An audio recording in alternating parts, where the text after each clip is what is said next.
Sometimes we say, don't teach your kids anything they have to unlearn when they grow up. Let them learn the right way. Let them learn that goodness, that kindness, that joy, and let it be part of them. And then they in turn will emulate the same thing. Welcome to the My Future Business Show, where we get you in front of your best audience and keep you there. Not only are we interviewing the biggest names in business to help you become even more successful, we're inviting you to book your spot on the show to help you grow your business. So at the end of the call, make sure you fill in the interview application form at myfuturebusiness.com/interviews. Hello, and welcome back to the show. My name's Rick Nusky. It's wonderful to have you with us again, and just want to take a second to say thank you very much for all of your support. I've been reading through the feedback, and it makes all the difference knowing that the show is making a difference for you. Now, talking about making a difference, on today's call, I'm with the wonderful Sandy Ciaramitaro. Welcome to the show, Sandy. Thanks, Rick. Thank you for having me. Absolutely a pleasure. Now, I was just talking about getting through your surname prior to the call. Interesting surname. Absolutely love it. I come across some really interesting ones. It's Italian. It's Italian. Fantastic. Now, where are you calling in from today, Sandy? I'm calling in from Michigan. I live in Sterling Heights, which is a suburb of Detroit. Fantastic. Thank you very much. Now, we always like to spend a bit of time talking about you prior to getting into the nuts and bolts of what you do. So just for context for everybody who's on the show today, we're going to be talking with Sandy. She's the author, founder, and president of the Good Eggs Foundation. And we're going to be talking about raising awareness of the work that the Good Eggs Foundation is doing that helps make children's lives just that little bit better. Now, before we do any of that, Sandy, and by the way, I love the website. Lots of great stuff to talk about. Tell us a little bit about life for you at the moment. You know, where you live and what you like doing when you're not working. Well, I live in suburbia. It's a metropolitan Detroit area. Yes. So I also teach high school, which keeps me very, very busy. But we have one more week left, and then we'll be breaking for summer. So looking forward to that. I spend the rest of my time really working on the Good Eggs, so very busy. Very busy, absolutely. Eggs by evening, yes. Now, I know full well that people like yourself, leaders in your field, obviously balance your workload with all of the wonderful work that you're doing. Do you get much time to have downtime, and how important is that for you? It's very important. And lately, I've been learning to just say, no, I need to step back, which has helped tremendously because, you get going, and before you know it, time is gone and you really haven't relaxed, and then I'm not sleeping well. So I've gotten much better with taking a break and taking a time out or a step back. Very important. I look at my own life and the life of those who I love around me, and I look at their daily routines, and I'm wondering, what does a daily routine look like for you? Are you an early riser, and what does it entail? Yes, I'm an early riser. I'm up at 5 a.m. Wow. And I get to school probably by 6:45. I'm about 40 minutes away, 40-minute drive. Yeah.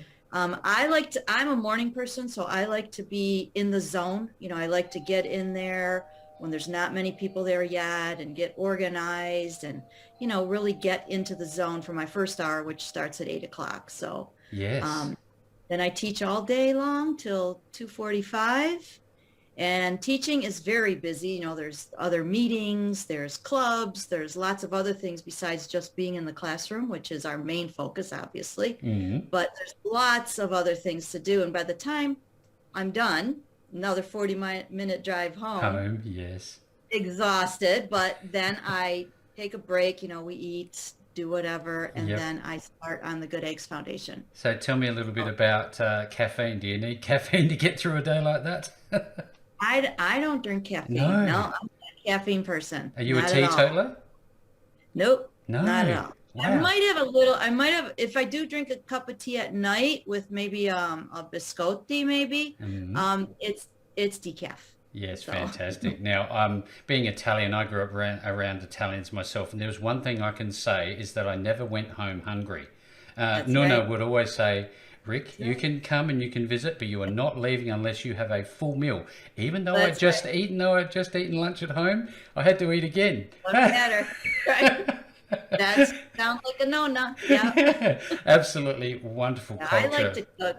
I love to cook too. So I just made a big eggplant parmesan. So Yeah, Yeah. it's fun. It's Fantastic. good. I'm loving this conversation, Sandy. Thank you so much. Now, I can see a lot of books behind you, and we're going to Yeah. be obviously talking a bit about your books that you've created for the Good Egg series. But tell me, do you like reading books yourself? Love it. Mm. Love it. Always have loved books since I could begin. I used to make up words in the page before I could even read. Yeah, I'd make up story as I saw the pictures. My mom would laugh because all the kids thought I could read. And then she said, no, she's just making it up right now. I Oh, was probably, excellent. 2 or 3. And yeah, so I've always loved to read. Do you Always. love audiobooks? What do you think of audiobooks? I haven't really tried an audiobook yet. Okay, yeah. I do love listening to podcasts, but I haven't really, I love to read. So it took me a lot to transition from an actual book to a Kindle. So I do love my Kindle now too. So you But seem to me as somebody who really enjoys, fiction. Is there a space for non-fiction in your reading? yeah, I do. In fact, I read a lot of nonfiction with my job with school. I read Mm. all kinds of nonfiction. And I read things like memoirs and things that people have written about their experiences. I read a lot of social justice books. Yes. Uh, so yeah, I do a lot of nonfiction reading. Tell us Well, a I little do. bit about your educational background because I think it's really important for the sake of context so we get a bit of an understanding of that side of your life. Sure. So I went to, it's a university here called University of Detroit Mercy. Mm. It's a Jesuit college and it's also run by the Sisters of Mercy. And I have a Master's of Arts degree from there with a concentration in religious studies, Fantastic. and contemporary religions. Now I Yeah. wonder, has that been able? Have you brought over any of that education into the work that you're doing nowadays? Does it play a role? In my teaching, Hmm. yes, because I teach at a private school. It's an Right. all-girls school. Yep. And I am the chair for religious studies. I'm the department chair there. Oh, excellent. So yeah. So Obviously, then. definitely. It fits right in, yeah. Well, it's probably a really good segue to talk a bit more about the books. I mean, you've obviously started the Good Eggs Foundation, and you have a passion for writing. I guess let's go back one step and let's talk about specifically, I guess, the genesis for the Good Eggs Foundation prior to talking about the books that you've created. Mhm. Um, So where did it start from? so I had always wanted, like I told you, I always loved like reading, and English was one of my favorite subjects in school. Mm. And in elementary school, I have to credit my 3rd and 4th grade teachers because we always had spelling words once a month. And both of them always would give us this assignment every month. Here's your spelling words, kids. Write a story with them. And it was my favorite assignment. I couldn't wait to get our next batch of spelling words, so I always wrote stories. We'd have to read them out loud. When I read them, the kids would laugh, so I thought, oh, people like to hear these stories. Okay. So I just really loved writing them, and I wrote a few little plays in elementary school. So I always knew I wanted to write, but as you grow up, life gets busy, Oh, yes. life gets in the way, as you say. And finally, when my children were grown, I said, I am going to sit down and write that children's book. I wanted to really, really write one. I wanted to give it to the world and make it about being good and goodness. I didn't put any religion in these books, though, because I wanted them secular, Yes. just to, appeal to everybody. And then you Hmm. can adapt them any way you like, but it's just simply universal values about being good. So I ended up writing the first book. Took me 2 years, Oh, wow. and I wanted to base it on a school year. Yep. So I love school. So they start in September and they go all the way through a whole year to August. So once a month, they learn a different virtue in book one, like about understanding and forgiveness and generosity and gratitude. They learn 12 different virtues. A little child's situation comes up that kids can relate to. Hmm. Real simple situation, but Yeah. they learn a lot. So after that book was done, I knew in my heart I wasn't done with the eggs because I loved creating these characters, and they all have egg in their name, and their teacher's name is Miss Poach, and I love it. troubled child's name is Benedict, and anyway, so it was just so fun. I said, I'm going to take them around the world.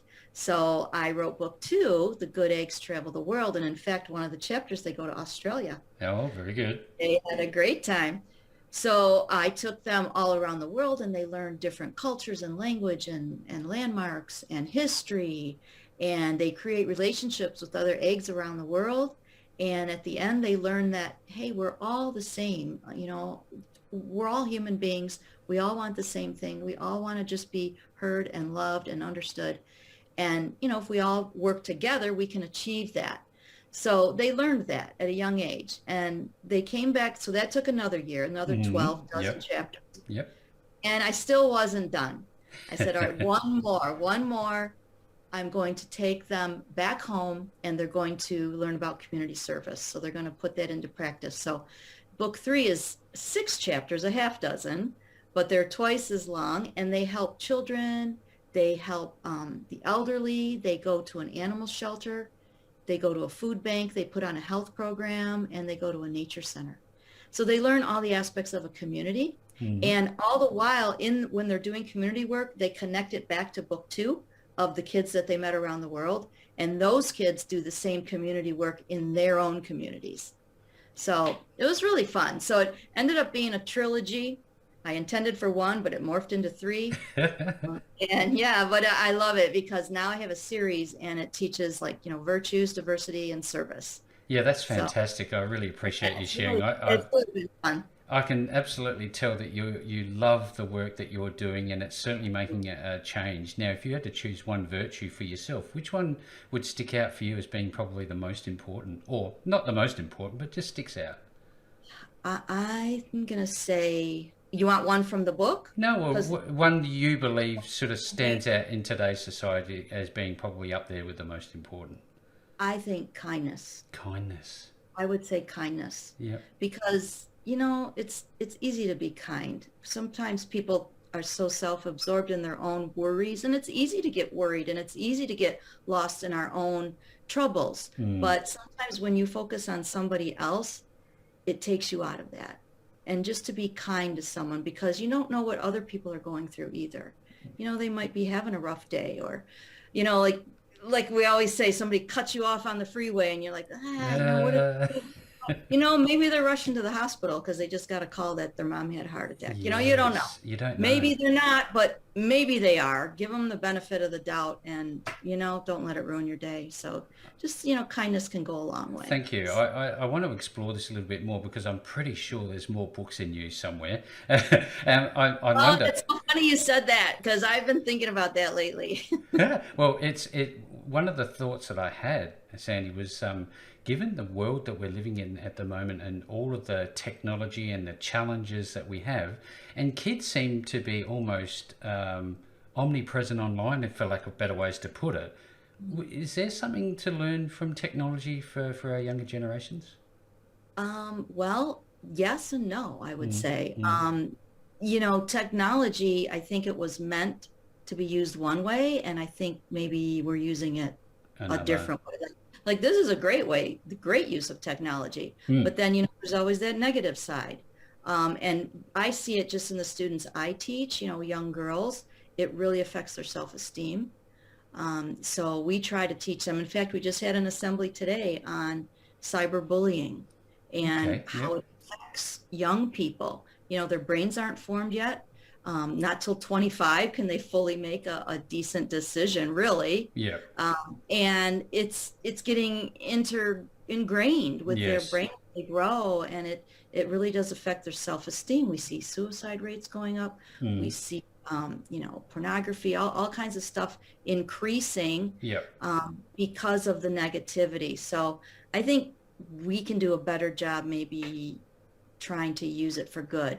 Now, again, kids, they're going to get a hold of it and they're going to sneak it. And, but if we try to instill, that's the hope of my books, is that if they read them at a young age and they incorporate them into who they are as a young age, that it grows with them and they automatically grow into a good egg. They grow into a kind, loving adult and they'll make better decisions, if it's part of who you are. It seems to me that, it's very clear to me that you've taken a leadership role in this. How important is leadership for parents and carers around young people that are not so advantaged as others? Yeah, it's everything because I know when I was growing up, right, who do you look up to? Your parents, and my parents emulated such goodness and kindness and generosity. Mm. And I think that you look at what people do, kids are at the mercy, I guess I could say, of adults, Hmm. right? They Hmm. have really not a lot of choice. So they're going to look at what's modeled for them. So modeling is everything. They're so impressionable. And sometimes we say, don't teach your kids anything they have to unlearn when they grow up.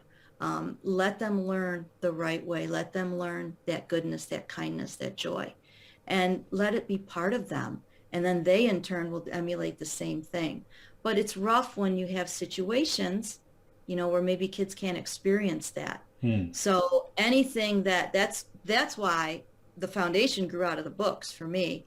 I Yeah. wanted to put all that into action and to help underserved kids and kids that maybe don't have as much because Rick, where you're born, it's a roll of the dice, right? Where you Oh could be yeah. born anywhere. Yep. We don't have a choice where you're born in, and we came up with some good roles, but some kids did not Did get not. such a lucky role. No.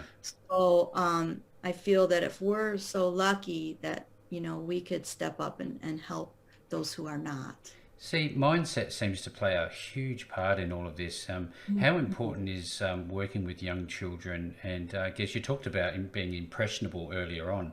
Is there a certain age bracket that are more impressionable? So you should maybe focus on them now and start tuning their mindset to be more.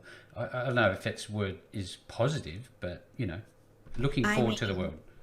if you look in, like psychiatry will say the first 7 years, Right. right? The first 7 years. But I mean, obviously it's all throughout. They Mm. call stage 7 the age of reason, right? Yep. Yep. When they start really making right and wrong, knowing what's right, knowing what's wrong.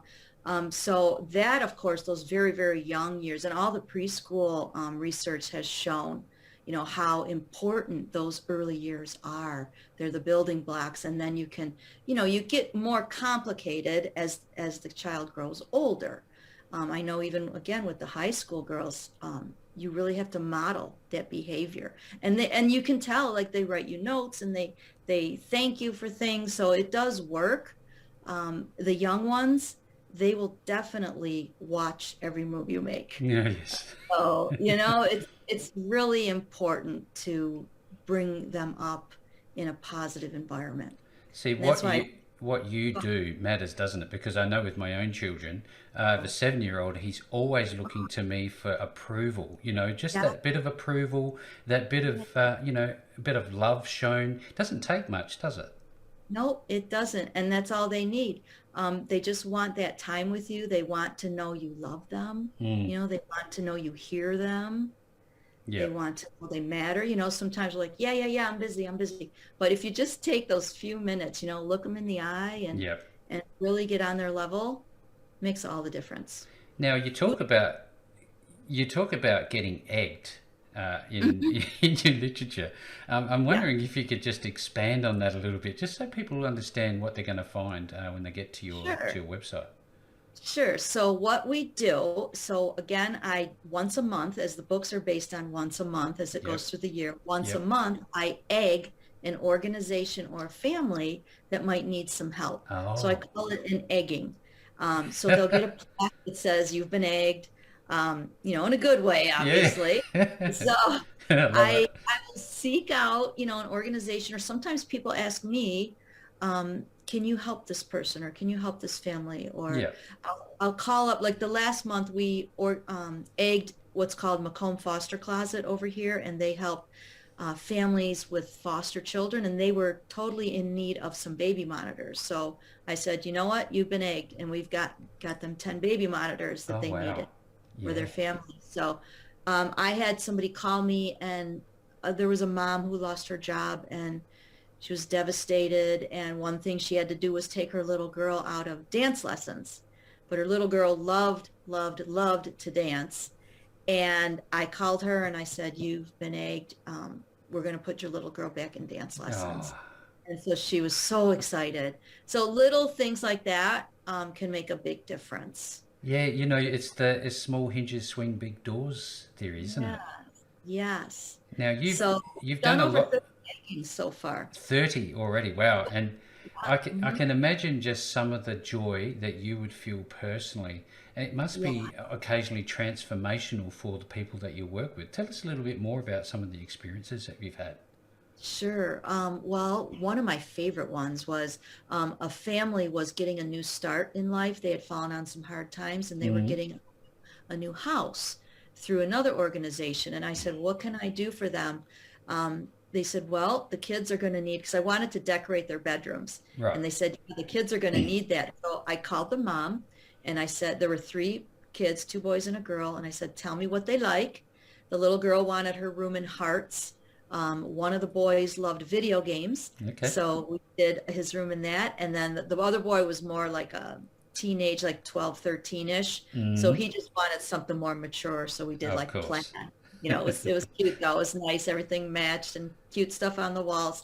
So when we went there, we just totally, put the mattress pads on, the sheets, the bedspreads. We put the things all on the walls. We had decorated pillows. And the two younger ones were just jumping on the beds for joy. Uh, And I mean, they were just so excited. Look at my bed. They were jumping. I just like, that's all you need is that smile on their face. I mean, of course. it Yeah. was just great. That was one of my favorites. And you can just add them up, and this is, I guess, the mission for you, isn't it? Really, because you have a mission statement, but at the Yeah. nuts and bolts of this whole journey for you and your team is just to making that little difference, isn't it? That's it. I mean, my dream would be to do big eggings. I'd love to put in playgrounds for underserved schools, and I'd love to do bigger eggings. That's the hope with growing this business. With selling, the book sales go toward the Of foundation. course. So Yep. that's what the hope eventually would be. To get the books as big as they can be and do. My big dream would be to do like I don't know if you've ever seen a Sesame Street Live, Yes. the Yes. show they Yep. put on for kids, Yep. do like the Good Eggs Live Oh and wow. pack the theaters and have all those proceeds go to the foundation so that I would love to retire from teaching and do this full time. So that would enable me to do that. Are you well And on then your way? do big eggings. I could do big eggings, but you know what? Yes. Little ones are good too. But I mean, that would be my dream. Well, you've obviously got plans. What's happening in the next year that you might be able to Yeah. share with us? Well, in the next year, we got a couple of fundraisers coming up. We got Hmm. one at Cannoli Festa. So we're partnering with a bakery, and they give us about 40% of their proceeds for a weekend of selling cannolis. Oh And they wow. do 10 different flavors. So it's really fun. So we had that last year, and they're going to do it again this year. We're also going to partner with, it's a local hardware store over here, and he helps a local charity every 3 months. So the one that he's helping actually has a literacy program. So we're going to partner with him to provide books, and he's going to purchase all the books from us. So that's going to Oh. be a nice fundraiser too. We have a book show coming up in a city here called Ann Arbor, Michigan, Hmm. and we're going to do a book show there. So those are some things that are on the horizon. I'm Yeah. also part of something called Share Detroit. That's a big conglomerate of nonprofits, and we have a local ball field over here. They have a baseball game coming up. That's also going to be like a fundraiser night. Very good. Love, So yeah, love the work that you're doing, and it's not even work for you, isn't it? Do you have any I opportunities love. to network across the nation? Yes. Yeah. Oh, with the rest of the nation? Hmm. Yes. I have some contacts in California. Hmm. And I'm working on growing that actually. I have another contact in New York City. And that's something, so we're pretty much local Detroit right now, but I do want to, those are other plans for the future to branch out Yeah. locally, nationally, globally. It's all happening, that's for sure and certain. I love the fact that you've called it the good eggs. Now, I know, from I guess a fundamental level what that means, but where did the choice for the good eggs come from? Was it from your writing? It was just from my head, and my heart. So I wanted, like I said, the first book to be about goodness. So I'm Yep. thinking, good. What could I Good, do? good. Good. Good in the title. And then it like just came to me and I Came go, to you. and I'm going to make the characters eggs. And then I just kind of ran with it. I said, there's going to be 3 boys and 3 girls, and they're going to be non-people colors. They're just going to be Yes, blue, green, and pink, and so that they don't, have any connotation that of way. And course. have everybody kind of get along. And then we always got to have the, Benedict, like I said, is the problem. But he learns, you see him grow and learn, because I think there's a little Benedict in all of us, right? So I'm never going to eat eggs Benedict the same way now. You know that, don't yeah, you? there you go. It's always going to be planted in my mind that There they're good you eggs. Now, go. tell us a Yeah. little bit about the actual foundation. I know that we've got a website for it, and I think it's important to expand our conversation a little bit away from the books and actually towards more of the foundational stuff. Sure. Would you mind sharing? Sure. So like I said, I do the eggings once a month. And that's been really easy to find places. I thought that might be more of a challenge, but actually it's been quite easy to find places, which is good and bad, right? Because Yeah. it's easy. I can help people, but then, oh my gosh, all these people need help. But, I'll look even on the local news when the broadcast is on, and even if there's a story there, I'll look it up and say, okay, what can I do for you? I need a July egging or an August egging, and I'll look up places and see, whatever their need may be. Next month, we're going to egg. There's this place here. It's a Macomb County rotating emergency shelter, Mm. and it was a shelter that moved like from church to church to house the homeless, Yep. and they finally got a permanent place. And the permanent place is only for women and children at the moment.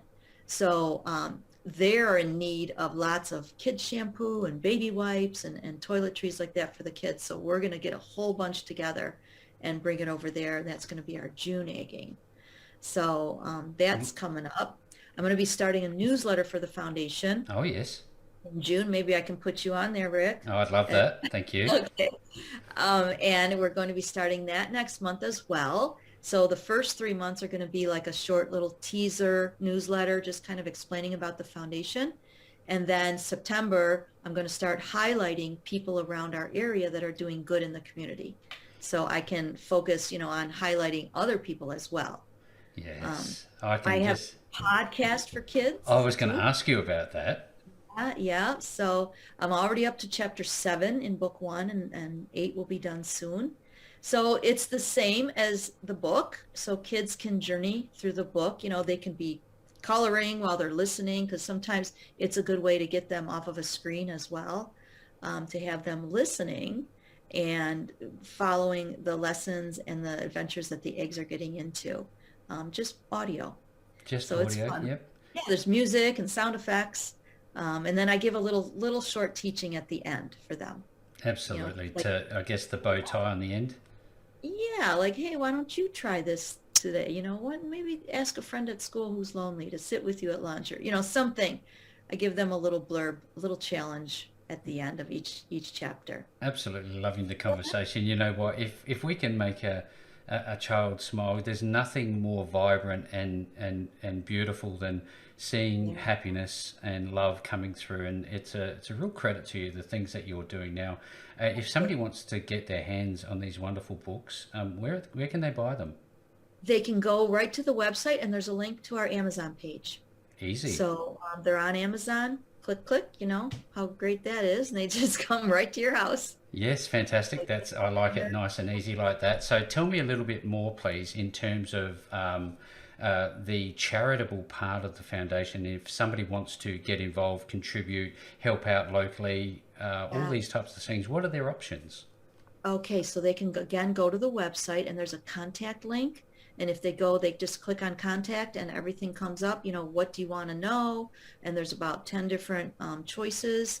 There's donate. There's a donate tab there if they would like to do that. There's a book sheet that it's like a media sheet. Yep. They can read, and then there's the purchase button there that takes them to the Amazon page. The books are available in Kindle, paperback, and hardcover. So there's 3 different choices there. So yeah, everything is on the website, and they can check it out. And that's it. Fantastic. Well, importantly, with all that being said, where are they going to actually go to find you? The URL, the website address. Oh, I'm sorry. The actual website is, I'm sorry, www.thegoodeggs.org. There you go. So there's no surprise that you've got the good eggs in there. The good eggs, yeah, and make sure it's plural, because sometimes people put egg and then they're like, I can't find it. So you make sure it's plural, thegoodeggs.org. Well, there you go. If anybody who's on this call today has had as much fun as I have spending time with Sandy, you're going to want to reach out at thegoodeggs.org and get involved. Do what you can, contribute if you like. And there's lots of different opportunities, lots of different ways that you can do that. Again, that website is thegoodeggs.org. No matter where you see the call today, you're going to be finding the links back to Sandy and all the wonderful work that she is doing. And with that being said, Sandy, thank you so very much for spending some time with me on the show today. Well, I truly appreciate it. Thank you for having me. Thanks for joining us today.